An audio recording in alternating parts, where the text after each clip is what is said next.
Hey traders and investors, it's Serge Berger here. I had a lot of questions over the past couple of days on the banks. Of course, banks are reporting earnings fast and furious this week. We have JP Morgan, Bank of America, and Wells Fargo already. So far, the only stock that has meaningfully rallied is JP Morgan. So the BKX here, the KBW Banking Index, remains very much sort of just in this consolidation phase, although in the upper, let's say, third of it. It's still in this range though, so there's something to be said about that as well. So as long as this remains holding up, it's really difficult for the market to fall.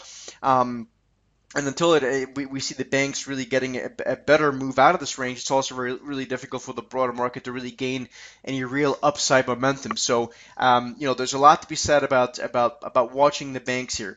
Just quickly on the individual stocks, J.P. Morgan, we've seen this here now finally breaking out of this range, unlike the BKX and the other stock, as you'll see in 1 second, but finally breaking a little bit higher, arguably a little bit over on in the near term. Bank of America and Wells Fargo as well, just kind of stuck in these ranges, nothing meaningful here. So we need to see some of these stocks start to pick up as well on the upside if the broader market, or at least the broader banking sector, wants to go higher. And again, the implications for that would be that the broader market would go higher as well.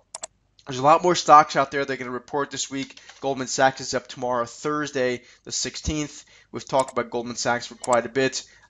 Technically here, the Goldman Sachs is setting up nicely. It just recently broke past this line of resistance, showing relative strength versus the broader financial sector. We've talked about the broker dealers having looked pretty good. You can go look at the XBD, which is the broker dealer index, which is coiling up here as well. So all in all, I'm not seeing a whole lot of weakness here, or nothing that really scares the pants off of me for the broader market. And I think, from that perspective, it's just for me really difficult to be very bearish here in the near term for stocks. Again, until we were to see some more meaningful bearish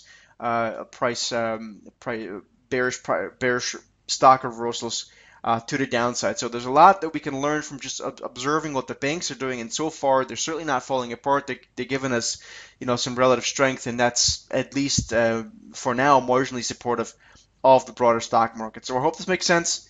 If you got any questions, you can hit me up on Twitter. My Twitter handle is SteadyTrader. Also go over to thesteadytrader.com and see what we're doing over there. Take care, and I'll see you in the next video.